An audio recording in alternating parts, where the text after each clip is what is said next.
Hola, hola. How you doing? Good evening, everybody. good evening. Hola, hola. Agustin, how you doing? I'm good. Awesome, awesome. I like that beat. Just keep it going. I like that. Right? Okay. Yes. Hey, it's your birthday. On the face of a hero today. I don't know whose birthday it is today, but happy birthday, right? It just came to my mind. Things come to my mind like simultaneously, like. It's somebody's birthday. We have 8 billion people in the world. Hey! Or 7 billion, I should say. Being spontaneous, the continuity. Of course, welcome to the face of a hero, and you got E.V.E. and Agustin. I'm always pointing the wrong way. Agustin Marron. He's my buddy, my friend, my brother from another mother. You know, we've been bringing guests of all different walks of life. And this particular guest is taking some time to schedule because of what he does in his life, his profession. It is hard to get. And we finally got him. I'm like, oh, yes. And we corralled him. Huh? I said you corralled him. Yeah, I corralled him, but I had to go through his secretary. I had to go through the PR. Myrna Maldonado, shout out to Myrna. That's my girl. We've known each other for a long time. Here in Lake County, Indiana, because there's a Lake County, Illinois as well, right? Correct. Yeah, so we want to make sure that we don't get the states messed up. So, of course, you guys know our website is thefaceofahero.com and a phone number. You have a hero, bring her or him on our show or them on our show, 773-809-0106. Of course, the views expressed by us, okay, are not the same views expressed by the callers or the people that are commenting or our guests or our advertisers, okay? If you want to advertise on our show, be the sponsor of our show, by all means, contact us at 773-809-0106. So are you ready to bring up our guest? I am. I'm excited. Right? I'm excited. I'm not even mentioning his name until you guys see him come up on our screen. And he is one busy man. And you'll get to see why I say that, because it is. Because he is. And I think he's done amazing work throughout all his entire life, his profession. So none other than our hero today is Bernie, Mr. Bernard Carter. Woo woo! He's our Lake County Indiana Prosecutor. That sounds like a very tough job, just the name prosecutor. But we're not going to talk about his profession per se. We're going to talk about him. Who is Bernard Carter? First of all, as a person, as a human being. Welcome, Bernie. Am I okay to call you Bernie on the air? Absolutely. You know, I've called you Bernie for so long. Yes. That's what I go by. I recognize that. Absolutely. Sometimes it comes out of my mouth. I'm like, ooh, I meant Mr. Bernard Carter. No, that's fine. Absolutely. Well, thank you for finally making some time to come on the show. Well, it's a pleasure to be here. Yeah, so we can thank you have a spotlight as our hero, and today you are our hero. Hence the face of a hero name of our show, the face of a hero. So, thank you once again. I hope you relax, sit back, and enjoy the show because it's about you. You know, many times we see platforms about law enforcement officials and officers, and it's a different kind of show. But you know, as I was telling you off the air, that it's about Bernard Carter. So let's get you going. Let's get started with this show. Who is Bernard Carter? Many people may know you as a prosecutor, but may not know you as a person, as an individual. Where are you from, Bernie? Can you hear me? Where are you from, Bernie? I'm here. Can you hear me? Yeah. Can you hear me? Yeah, I can hear you. It was going in and out, but I can hear you now. Yeah. Okay. Yeah, I think you froze for a second there. Where is Bernard Carter from? Where are you from? Tell us about you. Who is Bernard Carter? Yeah. You know, I think my life growing up really fits me well for the position that I now hold and some of the duties I do now and some of the public speaking I make. And the reason I say that is I grew up, started off in East Chicago I was born in East Chicago, and in third grade, we moved to Gary. And then in 10th grade, I moved back to East Chicago. So I've had a little bit of both. Most of my elementary school was in Gary, the city of Gary, and my high school career basically was in Chicago. So I grew up in Brunswick area, not too far from and he and I are contemporaries, Roy Dominguez. Shout out to Roy. He was right down. I didn't know him, but he was right down the street from me, and we were in different schools. But Roy and I was on the same streets there, right off of Clark Road and Broadway and Fifth Avenue, during the same period of time. And that was a really a nice period of time growing up in Gary. We moved from East Chicago, got a better housing than we had in East Chicago. We lived in an apartment. We moved to Gary, had our own home. First time I ever had grass, in my yard. In East Chicago, it was just rocks, and we stayed by the tracks, really on the other side of the track, literally, and off of Pennsylvania Street and Guthrie Street in East Chicago. So I kind of grew up over there. We were very poor, relatively speaking. My father worked in the mill, but we were very poor, 10 children. And my father had a third grade education. My mother had a third grade education, kind of interesting. One came from Alabama and one came from Mississippi. My mother from Mississippi, my father from Alabama. They moved up here during that time of our country where a lot of the African Americans were moving out of the South for a better living and to prosper. And my father and my mother came up to this area for the same reasons, and that's when they met. I think my father always wanted his children, and he always lectured. He's third grade educated, but he was extremely educated, well-read individual. He used to always read to me the Reader's Digest. The entire it would come in the mail to him, and he would read in the back. They had the word power, where you learn different words of the month and stuff like that. He would go over that with me, and he would read just about anything that he could get his hands on. So he was a very educated man, I would call it. And he always emphasized that his children needed an education. He wanted us to get an education. And he also wanted us to care about people. And it's kind of interesting because I was raised up to be told to care about others, not about yourself. And I kind of keep that same philosophy. And most of my children, and I say most of my children, I have 6 children, and most of them feel the same way. I have a son who works for the operating engineers here at 150. I have a son who works in my office who's an attorney, Bradley Carter. I have a daughter who has a master's degree, and she works for the city of Gary. And then I have a daughter who is at IU studying law. And then I have another daughter who's 15, my last of the Mohegans, who is basically wanting to be a lawyer also, but she's involved in speech, debate, and she's very active in school. And one of the things she did, unbeknown to me, and I have to mention this part, they have a group of upper class with 15, 16, 17, basically sophomores, juniors, and seniors who take care of some of the challenging individuals who they have in special ed and things of that nature at Crown Point High School. And she volunteered. And she sits with them at lunchtime. She makes sure they get the books, and they just kind of help care for them. And that was a nice program that Crown Point has. And she volunteered without I even knowing it. And she mentioned it to me, and I was so proud of her because then it goes back to what my dad was saying. She's got a great heart. Think of others, and she's a straight A student. So she's doing well, but she thinks of others who are struggling, and that's what it's all about. That's it. Yes. And then I have another son, Chris. He works for Mayor Lightfoot in Chicago. He's one of her community people who go out. And for instance, if she can't speak at a function, he will go and speak at a function. He's 24, soon to be 25 next week. Wow. And he's doing well. He graduated from Morehouse College, which is a very prestigious college and very costly college.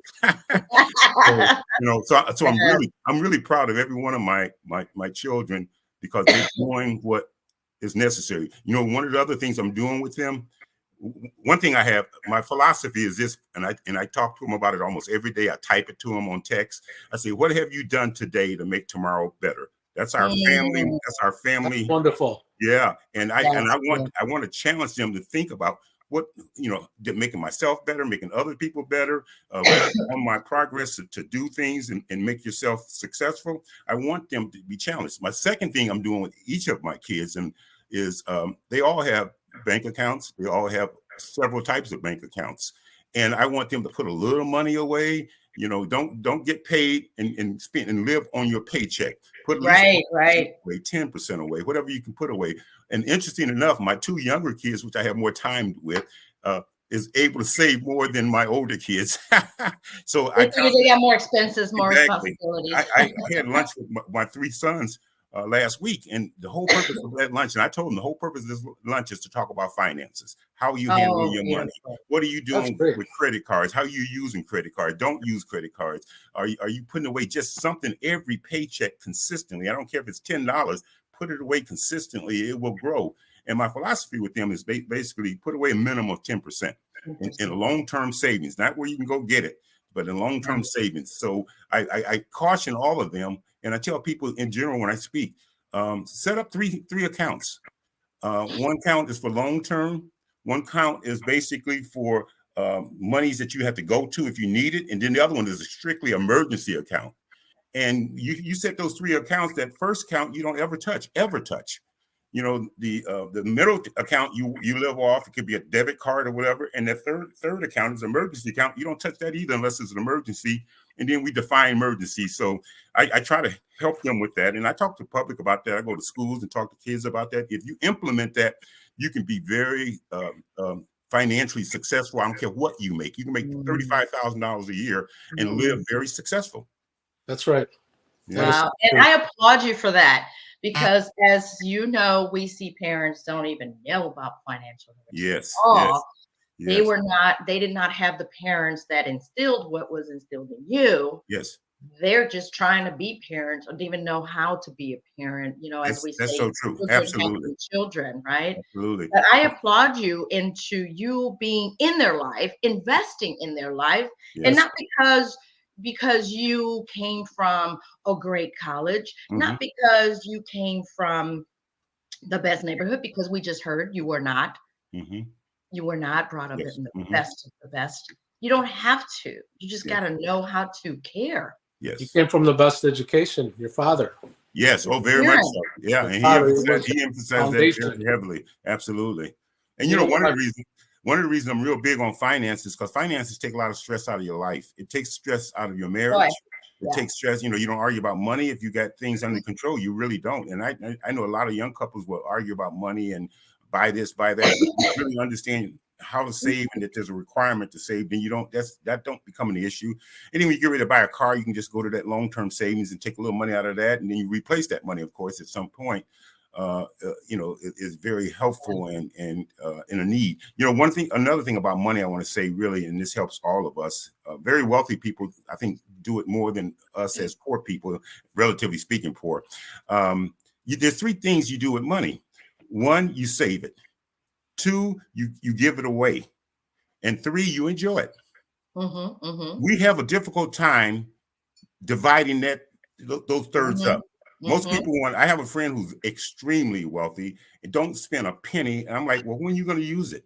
He's not helping anybody with it. He's not helping himself with it, but he loves to open up that bank book and see the diversity that he has in savings and all this stuff, but it's not being put to use. You have to give away a third of what you have at all times. Don't wait till you're dying to do it. And then you can't take it with you. And you need to save a third, and you're going to live a good life. And you can't take that money with you. No, you can't. No, Jesse Jackson said that at Rudy Clay's funeral. He said he never seen a U-Haul behind the hearse. Right. It ain't gonna happen. You can't take it with you. But and not only that though, Eve, I think not only you don't want to take it with you, you don't want to hold on to it till it's too late. You let people enjoy it. Just recently, and I don't want to talk too much about myself though, but just recently, I just said, I'm gonna give every one of my kids $1,000, including my young ones. So I gave them $1,000 and I tracked what they did with it. And like I mentioned about my two young ones, I kind of controlled that. So I told them, hey, you put 800 in long-term savings, do whatever you want with the 200. So I controlled their two. My one daughter came to me, Bryce, she's at IU, and she said, I want to put my whole 1,000 in long-term savings. Because, I take care of her. She's a student. She's 18 years old. her mother takes care of her. She doesn't really have the need. So she Right. saw that $1,000 as something, and that goes back to our teaching. She saw that $1,000 as something. I'm gonna get ahead and put a little bit more in my savings. Right. But my Right. 15-year-old, she basically said, no, I want $200 of that. Let me enjoy a little bit of Yeah, that. exactly. Yeah, And then my older kid said, oh, I put a little bit in the bank and I'm spending some, Dad. I don't believe him. But I just go with it because it's worth me spending $6,000 to test them to see what they would do with the money. And you know, the interesting thing about it is, and being in all honesty, it gives me an indication, and this is kind of morbid, but it's kind of true. It gives me an indication where I want some of my money to go to, which kids. I'm not going to go, I let them know it's not going to be equal. You know, it's going to be who I think going to do the best with it. Who I think who's going to share with other people. Right. Absolutely. Who's going to share with other people, and who's going to have a quality of life, who got the best marriages. It's going to be all that kind of, it's going to be a formula, and they want to spit on my grave juice, so it's my money.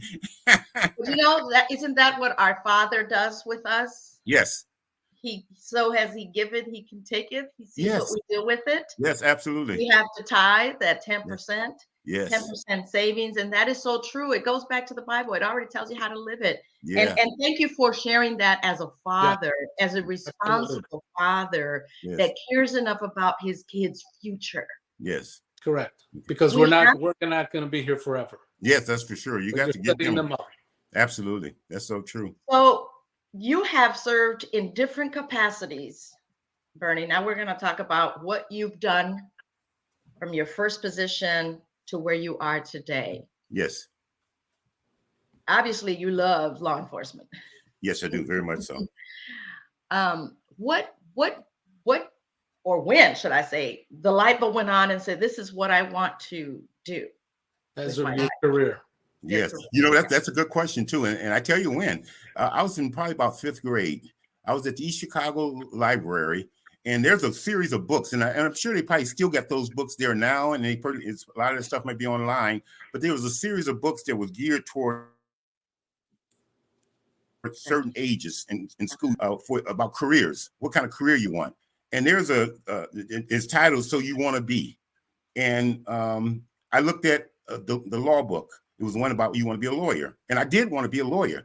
And in that book, what it does, it outlines at that certain age and certain grade level, what you need to be doing now to accomplish that goal.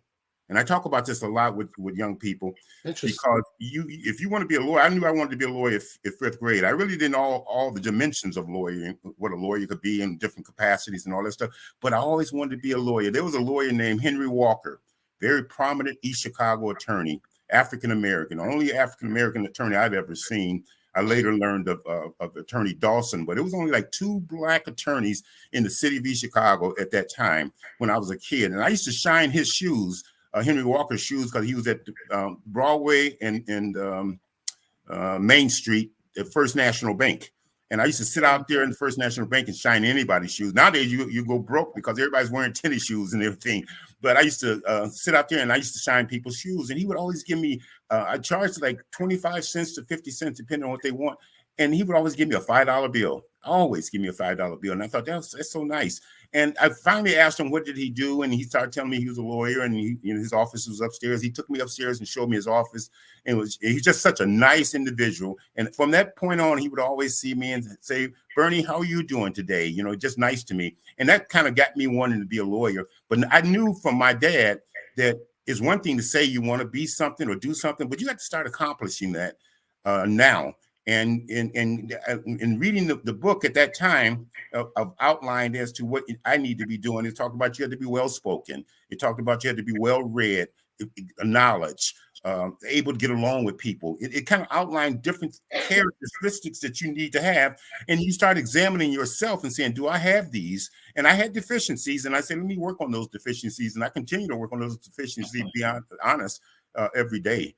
Because, you know, interesting thing, I met with the police chief of Maryville yesterday, and I met with another individual in my office.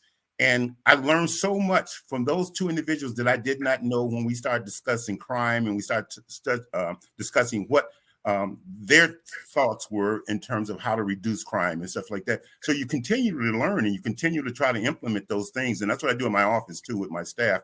is I keep challenging them and that we have to do more. One of our greatest things in the prosecutor's office is we don't want to convict an innocent person.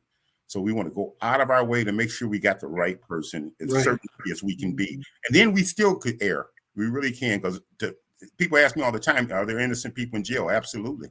And many of them are there because of false identification. They're not there for the most part, like in the Chicago situation where officers are framing them. It's usually a misidentification, or you pick up the wrong person. So, you know, I'm always conscious of that. But going back to the education part and how I knew I wanted to be a lawyer, I always felt that I would be able to assist people. You know, once I got to college, I really thought about being a sports attorney, and that's what I really wanted to be. And that would have been my greatest love, I think. But I enjoy what I do now, but I always wanted to be a sports attorney. But, you know, in order to be a sports attorney, once you get out of law school, you got to have a client. Right. You got to get one of those big athletes, you know. There was a classmate of mine I met, and that's kind of why I started wanting to go into sports law. He always talked about sports law. And his name was Eugene Parker. If you Google Eugene Parker, he's one of the most successful African-American sports attorneys. He represents Deion Sanders, you know, a little bit of everybody. And he graduated from Purdue. He got drafted to Detroit Pistons as a guard, and then he subsequently got cut. So he had that movement of knowing professional athletes, and that's how he got started. And if you don't have that, it's hard to get into a professional. Absolutely. But the interesting thing, I wanted my son to become a sports lawyer. And I had talked to Eugene because he had an office in New York. He lives in Fort Wayne. He still lives in, I shouldn't say still, but he throughout his career, he lived in Fort Wayne. He would fly to New York. He had a $5 million private jet, and he would take his jet back and forth because he had 5 kids in Fort Wayne and his wife was in Fort Wayne. He never wanted them to expose them to that New York life. So he raised all his kids in Fort Wayne. I say he, in past tense, in the sense that he passed away not too long ago. And he always talked about, you know, one of my kids coming into his agency and working in that agency. And then when he passed away, it dissolved and it went in different directions. So then Brad ends up with me. But one of the interesting things, Eugene used to always tell me in law school, I'm going to be a sports agent, Bernie. I'm going to be a sports agent. I said, well, I would like to be one too, but that's hard to be, you know. And then he would just joke with me saying, "Oh, you're going to be." I was clerking in the prosecutor's office for Jack Crawford at the time, and he would joke with me, "No, you're going to be right there in the prosecutor's office." And sure enough, I'm still there. So he had some foresight. Yeah. Yeah. No, that's great. So you were an attorney for how long?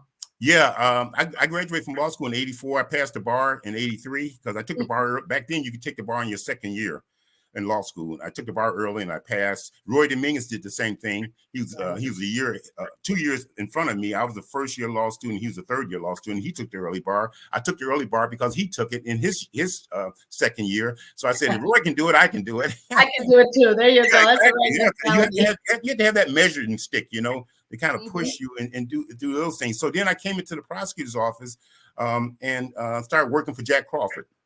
And I went all the way up to supervisory capacity with Jack Crawford. And then in 1990, I ran for Superior Court judge, Division III. And I won. And I stayed a judge for 4 years. But what happened was Jack Crawford had introduced me early on to E.V.E. when Evan was running for Secretary of State. So I became real good friends with E.V.E. and I worked on his campaign for Secretary of State. And then Evan decided to run for governor. I worked on his campaign when he decided to run for governor. When he decided to run for Senate, I obviously worked on his campaign then too. He's always been a person I've always followed politically. But at any rate, when he was governor, he took Jack Crawford to be the lottery director. And Jack left and John DiGiulio came in. John stayed for 4 years, and then he got appointed by Evan and some of the other people to U.S. attorney. And when he became U.S. attorney, that opening for prosecutor came up. And then a good friend of mine who works for E.V.E. at the time called me and said, hey, you know, Evan's going to be reviewing people for the Lake County Prosecutor. Are you interested in it? And I said, no, I kind of like the judgeship, you know. And then I thought about it, and it goes back to my dad. And I said, you know, I was kind of young on the bench. And the bench has a tendency, those who know it, when you're a judge, you isolate it. you're extremely isolated. Your friends aren't really your, because you can't get too close to the other attorneys because you gotta be neutral. And Right. you can have a friend who's an attorney, but that's okay. But you have to be careful what you say to people when I'm out in the public. Like some of the stuff I talk about now, I probably get disbarred if I was a judge, because I can't give my hand and show my hand like that and then rule on your case. Because if I feel a certain way and think a certain way and I'm dead set on that, then the people, one of the parties is gonna say, I don't have a fair chance with this judge. I want to move my case. So you can't do that. So there's ethical rules that control what a judge does, who they associate with, and all that kind of stuff. And I didn't like that part of it. So when my friend asked me, hey, are you interested in that? I thought, that might be a good entree to do some of the things I now do and have been doing for a long time. So I grabbed at it, and then there was 5 very competent people who put in their names too. So it's pretty competitive, and I was able to do it. But in all honesty, I think my benefit was, and I say this to my kids all the time and to everyone, it's all about what I did prior to applying for that job that got me that job. I worked hard for the party. I worked hard for E.V.E. I made friends. Had I not done that, I'd just been another number, and I don't think E.V.E. would have picked me. That's true. Yeah, that is true. So being as a judge, let me take you back to history. You said you were young. How young were you as a judge? I think about 30. Yeah, that is young. Yeah. What was your worst case? You don't have to bring names if you don't have to, but to understand you as a judge, where you come from, and like you just said something that some people may think otherwise about some judges. Well, Judge so and so is good friends with this attorney, so yeah, he or she is biased, right? Yes. And I'm glad that you touched on that ethics part. Yes. There is a code of ethics. So what was if you did have a hard case that you really had to try? Yeah, the hardest. Yeah, that's an interesting question. And I tell you, it's clear in my mind the hardest case I've had. Oh, I'm sure. The hardest case I ever had was there was an abortion case there at the Maryville Parent Planhood, and there was some boycotting going on, some pro-lifers versus pro-choice individuals, and there was a mass arrest of about 40 people, and they all landed in my courtroom. And I had to hear whether they were guilty and whether they, and the appropriate sentence. Well, they were found guilty, unfortunately. And I say unfortunately because you can pick it, but you can't get too involved. Nobody. I don't care what your reason is. But the hardest part with that is I'm sitting there as a judge, and I'll be very honest. I'm pro-life. I'm sorry. I'm pro-life, and I'm not necessarily pro-choice. But I knew I was pro-life, but I had to be neutral. And kind of decide the sentence based on what I felt. And that was the hardest decision I had to make, because I had to kind of separate my part of that. And as a judge, and even as a prosecutor now, I'm called upon to rule based on Roe versus Wade and how some of the states are ruling on that, whether or not abortions under certain conditions, or even in Indiana now, is done. And I can be, as a judge and as a prosecutor, I can be pro-life, pro-choice. I really can. But my personal feelings, I separate those. I wouldn't have an abortion or participate in an abortion. But at the same time, I understand why people do. So that's one of the things where, if you can say, and I always had issues with that when I deal with pro-life, pro-choice situations. It's easy to say I'm against it, but others can be for it, because you have to understand, to some extent, it gets real heavy in my opinion, because at the same time I fight with the fact that it's a wrong act. It's murder. It's taking a life.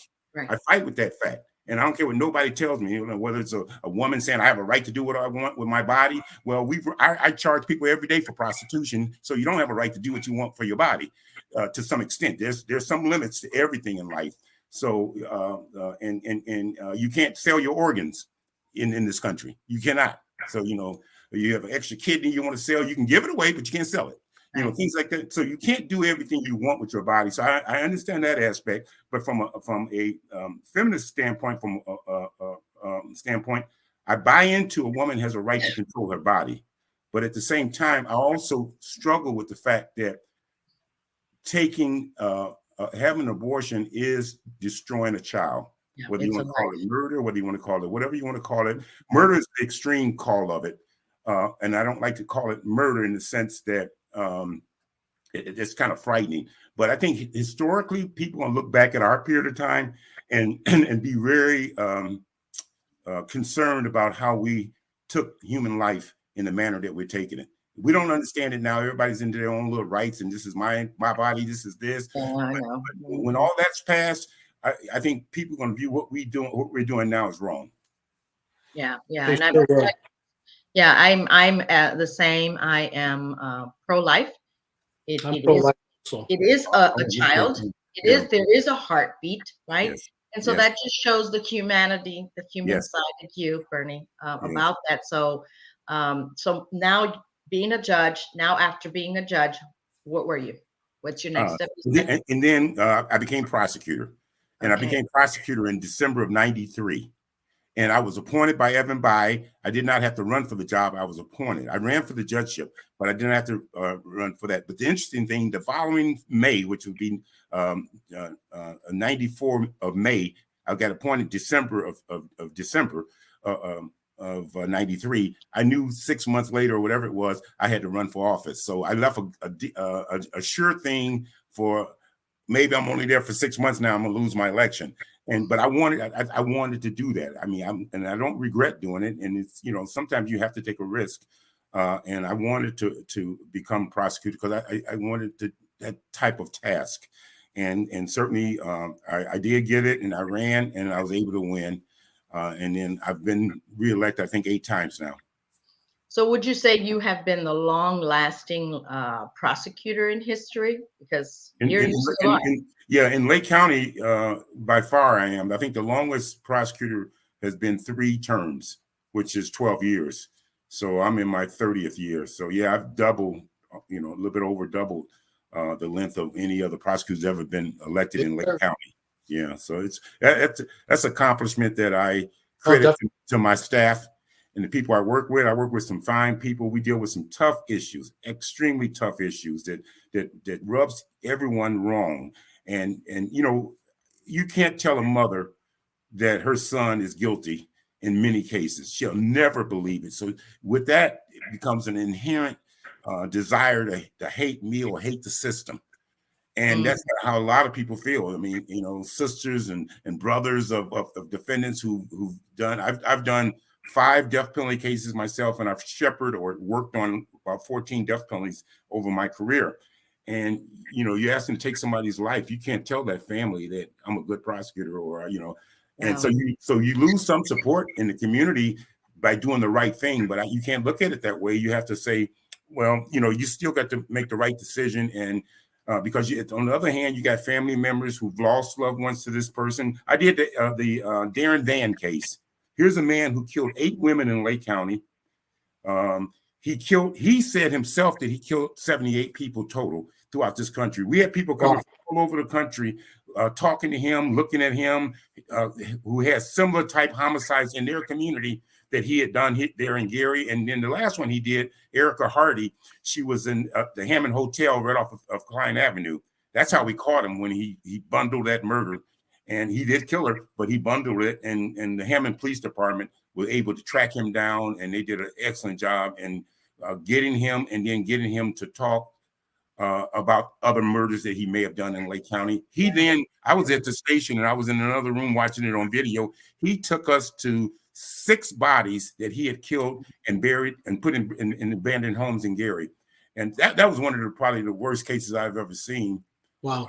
And handling that case, you kind of really felt that evil does exist. Oh, for sure. Yeah. So how do you not take that home? Or do you take that home? What is it like? And I was going to ask, but you answered before I asked, what was the worst case or the toughest, hardest case you had to deal with? I do remember that case where he did lead you to where the bodies were. Yeah. And it makes you wonder what's, obviously he wasn't in the right mind. No, he was. Yeah, he was in our studies and with dealing with the doctors that we hired to try to understand his mind. Because one of the things you got to do in order to prosecute a person like that, you got to still prove that he's sane, that he's not insane, and that he knew what he was doing. And there's no doubt he knew what he was doing. He was very sane. He was very functional. He turned it off and turned it on. But he was a created animal.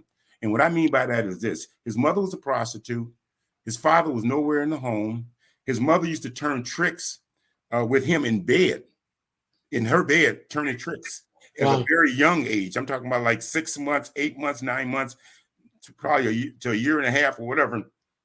She would just lay him on the side of the bed and turn tricks. Now, what does a 1-year-old know what's going on? But it's the sound, it's the, you know, it's not only the visual, but it's the audio of those acts. It's a, you know, I mean, you hear two, and I don't want to get too graphic, but you hear two adults having sex.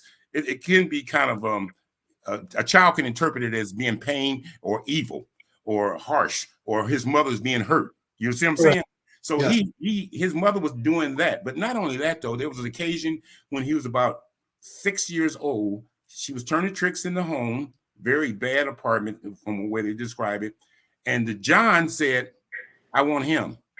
And she then negotiates on how much. And then that started the homosexual activity toward him by Johns. She found that she could make more money selling her child to pedophiles than what she was getting. Wow. And can you imagine what that's going on in that child's mind? Then he was taken out of that home because she was arrested for prostitution. He was taken out of that home and put in a foster care. What happens to him in the foster care system? He was raped by the foster care people. And then they put him in a group home, and he was raped by other boys in the group home because, you know, I don't know if he was just exposed to that activities, they picked up on it or whatever. I don't deal with the dynamics of that, but he was just over and over misused sexually.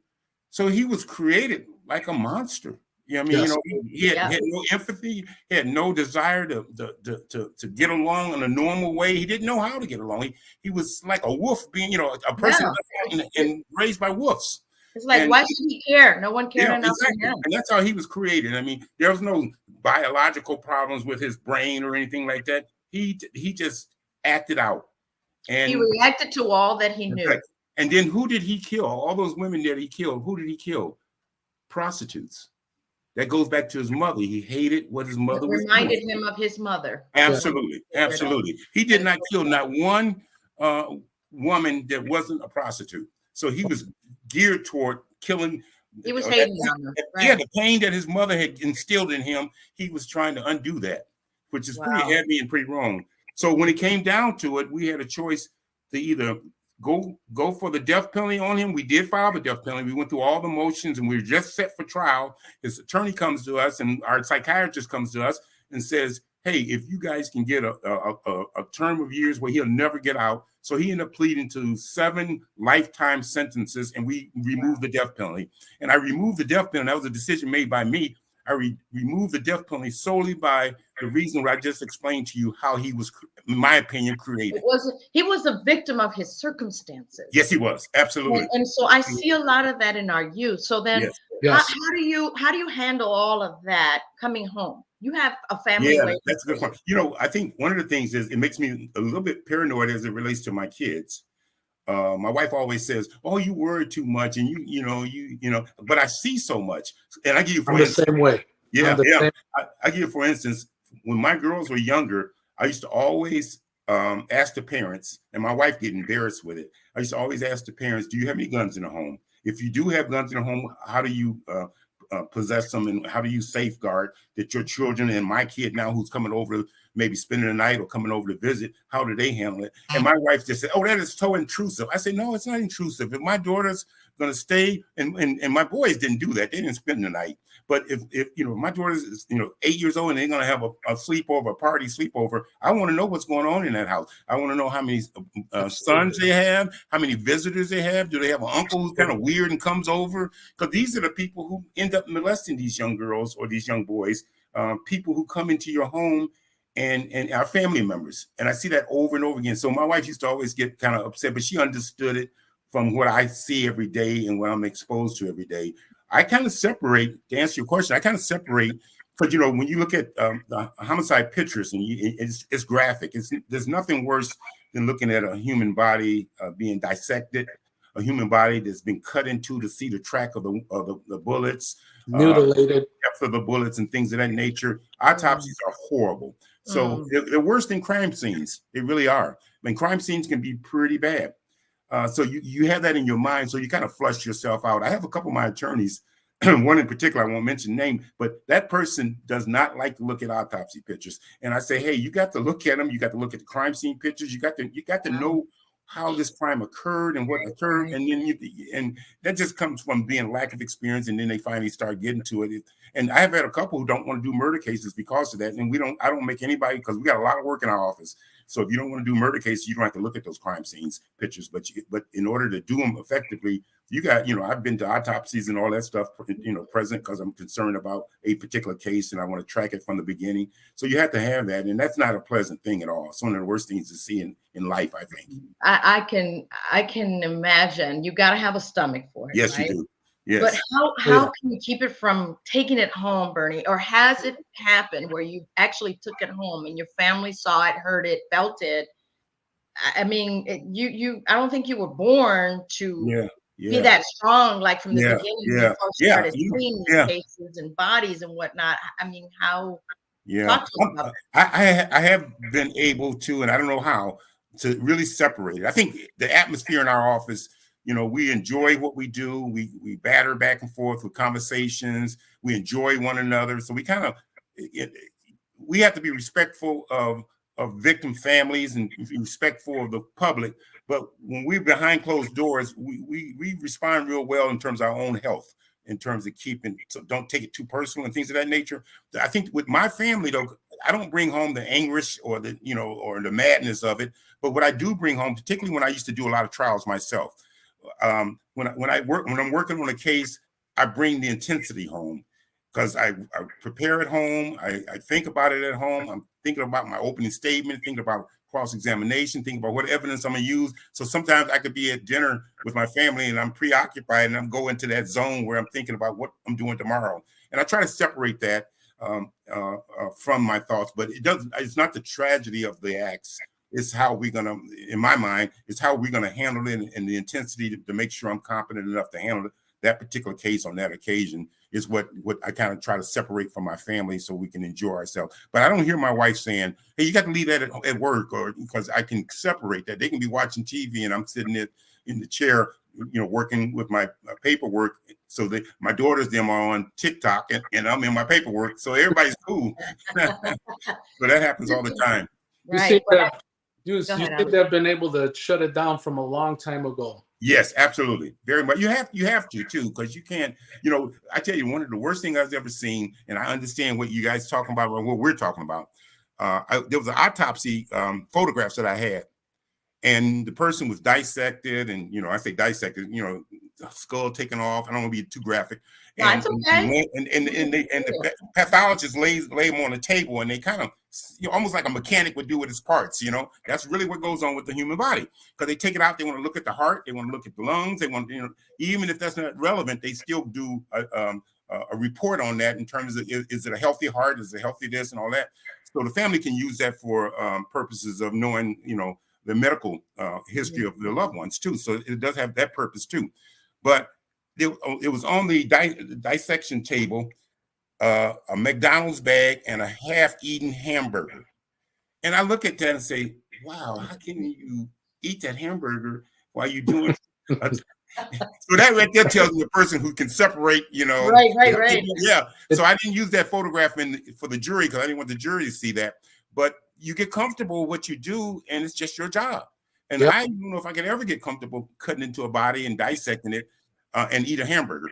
I couldn't do that. Yeah. So has in Mhm. all these years in your experience, from being an attorney, from being a judge, from being a prosecutor, has any of that actually kind of haunted you? The graphics of the pictures you've seen? I mean, I don't know how I would handle it. Yeah, no. I think the hardest ones is when I see autopsies and I see crime scene pictures of young kids. And I don't want to talk about specific cases, family members are out there. It's very tragic. But I've seen photographs where a kid gets a gun, shouldn't have not gotten a gun, we're doing a program in our office with this that now coming up too, but and end up shooting himself with the gun. And one of them, the back of the head was complete. The bullet went through the mouth, and the back of the head is totally gone. And to look at that photograph, just with the child laying on the bedroom floor, is you never forget that. You never forget that. It's innocent, precious little child, 5 years old, is killed in that manner because of ignorance and because someone laid a gun and didn't have have it properly stored. That stays with you because that's a life that could have been saved, totally saved. But this is, so those are the kinds of ones that I really, really hate. Scenes of rape victims who have been harmed, beaten, and cut and raped, and see their bodies laying in the condition that the rapist left it. Those are haunting. Gangbangers, when I did a case years ago where 4 people were killed, and just to see the array of bodies laying around, and that's haunting. But you put it in this perspective, I think, and it doesn't haunt me in terms of going back. I don't graphically, once I'm done with a case, the visuals, the visuals, they're gone. The visuals are gone. The acting, I can talk about it like I'm talking now, but I don't see the visuals of that little child with his head blown off. I don't think of that. Similar to a person with witness in a war zone or something like that, that's just tragic, very tragic. Well, I commend you for that, Bernie. I really do. It takes a heart to do what you do, obviously, to care enough. Absolutely. To separate one versus another, and not we have 80 attorneys in the office, approximately. It goes back and forth. Sometimes we're 75, sometimes we're up to our max. But we have 80 attorneys in the office, roughly. And they all do a fantastic job, and that's why I like my job. When I go into the office, I really want to go into the office. I hear my wife sometimes, and I shouldn't say this, but she go, "Oh, I got to go to work," and I never say, "Oh, I got to go to work." I like, what time I'm going to be there, and who am I meeting, and what I have. And I don't want to be late and all that kind of stuff. That's what I be thinking, If Natalie, you know what? And I got to commend the wife too. Kudos to her. Oh yeah. Because it takes a team. It takes a team, right? And you and her have been a team for your children. Yes. And kudos to you, Natalie. And I'm sure she's watching this. And I'm going to say, Natalie, you get to go to work. Yes, that's right. Absolutely. She'll tell me, and she'll tell you she loves what she does. But I guess those days when whatever, but she loves. You don't feel like getting up. Yeah, exactly. Monday morning I can clean that up, or she's gonna get me. But she's as you're saying, Eve, she's very thankful for the work that she does. She works for Allied Bank, so it's a banking institution, and it's certainly a different type of work than I do, and that's a good balance. It is, because that way you're both not taking stuff home that now you're like this. And so, I commend her as well, because it's taking teamwork, mom and dad. Yeah, absolutely. To have the type of children. Absolutely. And the best part about it is too, when we were talking earlier about finances and stuff like that, she buys into that 100%, and it works real well with us. It does. You can't be against one another on that issue. Yep, I'm all about financial literacy. Yes. I'm teaching it. Yesterday I met a team of little bosses out of Chicago, and we're teaching them financial literacy. Absolutely, so important. And the parents want to take in the class too, because the parents don't know about financial literacy. It does work. It does work. It's so important. We got to teach how money works for you instead of you working for your money. The statistics show that approximately 60%, and you play with those numbers, it could be 55%, whatever, but approximately 60% of all people have less than $500 in the bank. 60%. If not more, because of the pandemic. Yeah. And you can in your life, I don't care how much you make, for the most part, you can correct that very quickly by getting $500 in the bank or $1,000 as an emergency fund. Because financial advisors tell you should have at least 6 months of your income in an emergency fund, and that's not your savings account. That's just an emergency fund in case the roof gets blown off your house or whatever the case may be, and insurance don't cover it. You can put another $15,000 into your roof. Things like things around the house, a car engine blow up, and you got to pay $5,000-$6,000 for an engine, or you got to go buy another car. You need those emergency funds, and so when you got less than $500, that's pretty bad. Let me mention this one issue, and I'll speak about it real quick. You're here in the Supreme Court and the Court of Appeals in Illinois are looking at it. They're talking about no cash bail so people can be released without cash bail. Now, the problem with that is most people say, well, these hardened criminals shouldn't be out. They shouldn't be off on the streets, right? And I kind of feel that way too. But look at it this way, how our bail system works. If you have $500 or you have $1,000 or you have $10,000 in your possession, or you have a credit card where you have a balance that you can charge $10,000 and you get arrested for robbery. Robbery basically is like a $10,000 cash bail in Indiana in our system. You can ask the judge for a reduction, but if you have $10,000, you can get out the same day you rob somebody. Okay, so if I'm wealthy or well-to-do or take care of my money and my son gets arrested, I can go in and get him out that same day. However, if I'm poor, my son's poor, and my son's not a threat to society, he can't get out ever. He's got to stay there to jail time. I mean, to a trial time. So isn't that punishing a poor person for being poor when a rich person or a person of means can get out immediately? That rich person could be just as much of a threat to that the poor person is. But so that's the issue with cash bail, and we have to be careful when we say, "Oh no, we don't." And as a prosecutor, not Supreme Court Justice Rush, and I don't want to misquote her or say anything, but what she has publicized, and she's for reducing bail. She's for releasing people who are poor, who only reason they're in jail because they're poor. They're not a threat to society. They're not. Our two factors of bail is you got to be a threat to society or another person, or you have to be a flight risk. If you're not those two people, you should be able to sit at home or work in your job until you're tried because you're presumed innocent. So that's a tough issue for me, even because the public demands that you put them away and don't let them out.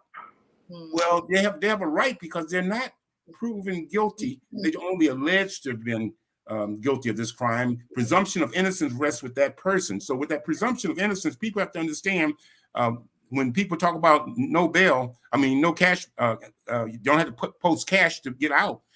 There's some merit to that to a great extent. Our goal is as a prosecutor, and I think judges, is to make sure that person is not a threat to society as much as we can and make sure they're not a flight risk. And if they fit those two criteria, then they should be released.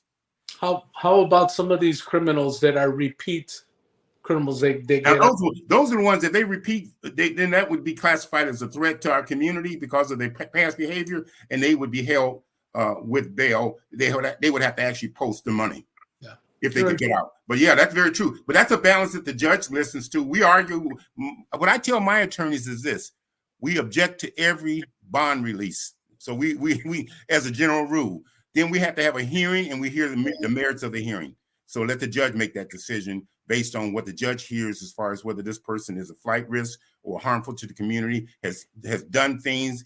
I mean, if you're multiple criminal conduct, then you shouldn't be out there hurting our society, and those people should be held. But if you're some kid who sold something in Kmart or Walmart, I should use Walmart because Kmart's leaving us, but in Walmart, and it's a $40 item, and you get arrested and they tell you your bond is $500 and you can't post it, should we hold that person? No. They're not a threat to our society. They might be a threat to Walmart again, but they're right. Yeah, they haven't exhibited the behavior where they're going to hurt someone. Right. Correct. So, and currently those people are held. Now, normally judges are real good at that. And about the second, third time they come in front of the court asks them, "Can you make bail?" And they say no. They finally release them, but they hold them for a pretty good period of time because just by the nature of they can't make the bail, they have to be held. We have a different system. We have a different system here in Cook County where I'm at. Yes. Well, you guys have a system too that I think the Court of Appeals is looking at that now too, where the legislators have said they're going to do away with bail, and there was a lawsuit filed. We have no bail, but some of our repeat offenders, they're getting released.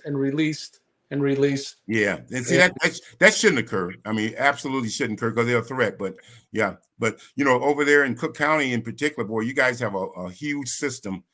In terms of people who are locked up, and it's a city-sized system, where multiple offenders are sitting there. Yeah, a whole different ball game in Chicago. Yeah. Oh, absolutely. That's my sentiments. Yeah. So they do. I think the system does as best they can with handling the volume that they have, and even you guys even have the dispositions where a lot of times you'll do a lot of deferrals on certain types of crimes where the person never gets convicted. They just get put on probation, and if they stay clean, the case is dismissed.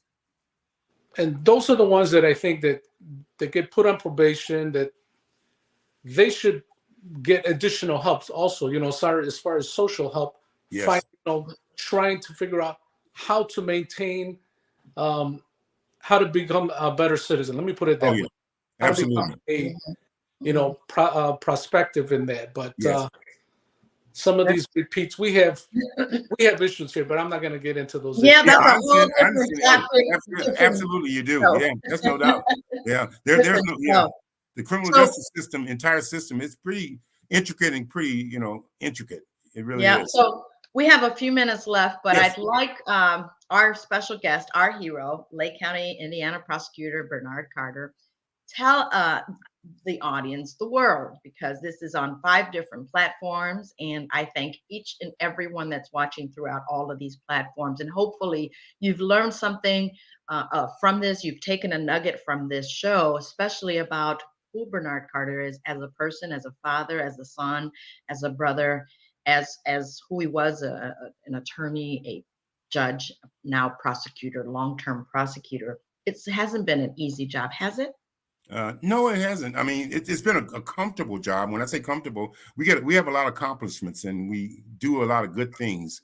Particularly when you meet with a family, they've lost a loved one, and we've charged someone, and we try to walk them through that process. It's a very difficult process when people lose someone, and to try to make them feel that the system works for them is very harsh. But I remember coming out of the courtroom one time, and I overheard the victim family. The guy was convicted, and they said, "Oh, he was railroaded, and that damn prosecutor, blah blah blah."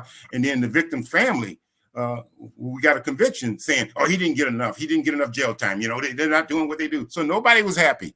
The victim family wanted more jail time, and judge sentenced, I thought, very appropriately. And the victim family said he shouldn't have got nothing because he shouldn't even been charged.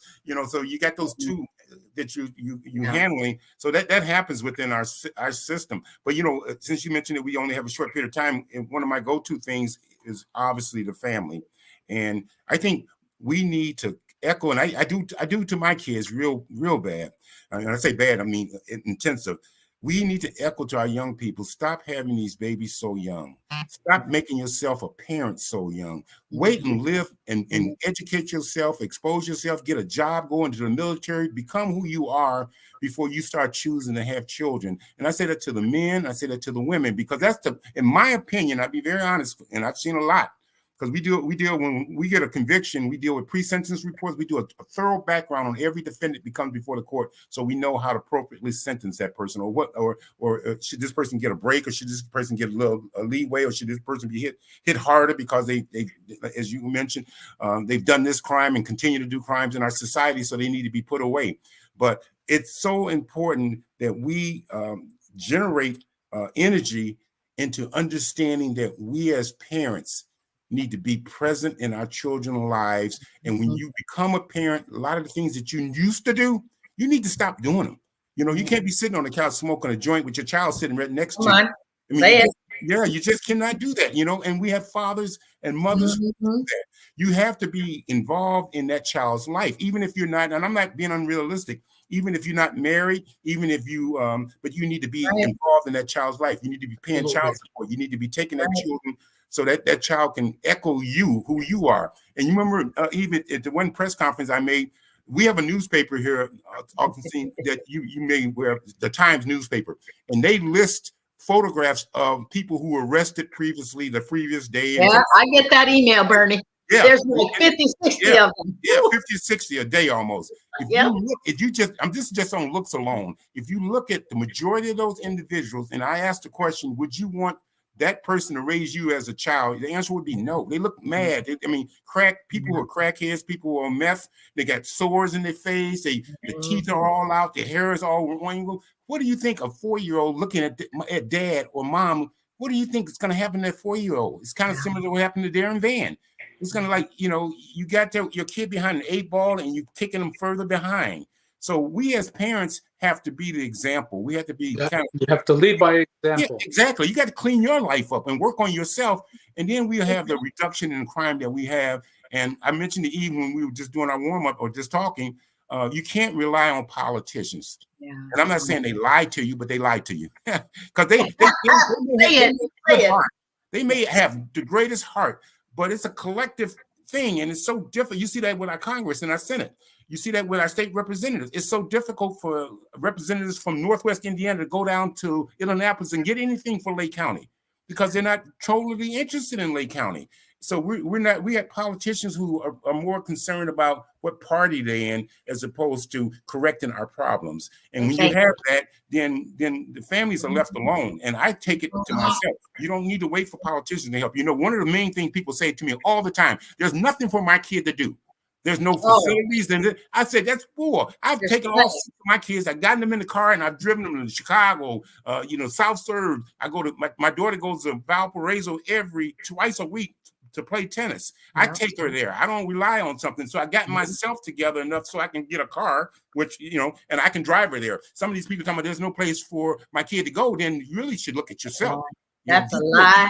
Peter and fix it up and take your kid to different places. It's, so I don't buy that stuff. And people rely on that saying there's nothing in the community for my kid to do. Therefore, they out committing crime. No, don't tell me that. No. It's all in the parents, how much time they want to invest to find out what's really happening out there where they can take their kids. Absolutely. Spend time with them. Take them to the park. That's free. Absolutely. That's right. That's free. And absolutely. Go get rid of those cell phones. Yeah. Find out what, and you mentioned it with your daughter, dance. Find out what they have an inclination for and really push them and get them exposed to it. Spend every penny you can spend out of your pocket to promote them because they got a future and they got a long term. And you know what? Promote them. And Lake County isn't far from Chicago. We have an app here. It's called Free Things to Do in Chicago. From the museums to absolutely. So if you want to take your child somewhere, free things to do in Chicago. Absolutely, absolutely. Or out here in Indiana. I mean, just the park. Yep. You don't see a lot of parents with kids at the park. Oh yeah, absolutely. Take them to the park. Get rid of your cell phones. Put the cell phones down. Absolutely. You get to know who your child is and what they like, because sometimes you'd be surprised the gift that they have in them is ready and waiting to explode. Absolutely. That's true. Time to find that out. You are. That's right. One of my deputies sent me a text. I showed it to my wife. He sent me a text and a picture, and he and his kids were at Lowe's. He knows Lowe's is one of my favorite stores, and so he sent me a text saying, "Hey, Bernie, my 2 kids are here working on a project at Lowe's, and Lowe's have those things where you can make little go-kart, little small wood projects and stuff. They have a little table that they set up, and so he's there, and so he's sharing it with me, saying, "Hey, you see what I'm doing this Saturday morning?" And that's what you have to do. Because he's cognizant, he wants to create a healthy child. Because he's educated, he got common sense, and it's free. Right. And you get to take the project that you work on home. Right. So it's just a win-win. So that's free, and nobody's giving that to you. The government's not providing that. It's just a free thing that the store does to get you in the store. Quit waiting for the government to give you a handout. Kennedy said, "Ask not what your country can do for you, but what you can do for your country." So we got to invest in our children. Bernie, thank you so much for coming on. We're going to have to bring you back again. Hey, I'll come back anytime. I appreciate you guys. I really enjoyed it. Yeah, this was great. And thank you for being the hero at home, not only at your office or in the courts, but at home as well. I'm sure your kids and especially your parents are very proud of you. Would say, if we were watching you right now, Bernie, thumbs up is what they're giving you. Well, thank you very much. And my closing remarks is, what have you done today to make tomorrow better? If all of us engage in that, we would have a better life. That's right. I have Bernie, I have one thing to tell you, and this is my father had said to me was, Bernie, you won the lottery. Yes. And I'll tell you why. Because all your kids are good. And that's what my father said.